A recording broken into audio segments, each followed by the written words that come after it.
সুন্দর করে সাজুগুজু করে রেডি হয়ে পড়েছি, যাব এক জায়গায়। তোমাদেরকে একটু পরে বলছি কোথায় যাচ্ছি। আসলে মেয়ের বায়নাতেই যাওয়া। মেয়ে বায়না করলো যে ওর ছুটি আছে, তো আজকে আমাকে ঘুরতে নিয়ে যেতে হবে।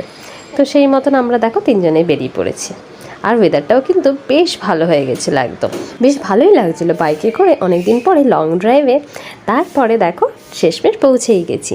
দেখে তোমরা নিশ্চয়ই গেস করতেই পারছো যেটা কোথায়। হ্যাঁ, চন্দননগর স্ট্যান্ডে আমরা চলে এসেছি আজকে। বিয়ের এতগুলো বছর হয়ে গেল, কিন্তু আমি কোনোদিনও আমাদের বাড়ি থেকে এত সামনে চন্দননগর, সেই চন্দননগর স্ট্যান্ডেই আসি। হঠাৎ করে মেয়ের বায়নাতেই আজকে কিন্তু চলে আসা। এসে যা বুঝলাম, এই জায়গায় কিন্তু 2-3 ঘন্টা অনায়াসেই কিন্তু সময় কাটানো যায়। তারপরেই চলে গিয়েছিলাম, এখানে অনেক রকমের স্টল বসেছিল, সেখানে আমি নিয়ে নিয়েছিলাম ঝালমুড়ি। কারণ কি, শুনেছি এখানে ঝালমুড়ি কিন্তু খুব ভালো মাখা হয়। আর তার সাথে নিয়ে নিয়েছিলাম এখানে দই ফুচকা, 50 টাকায় 9টা দিয়েছিল। খেতে কিন্তু দারুণ টেস্ট ছিল। আর ব্যাস, তারপরে কি, ঘরে আসার পালা। Tata bye.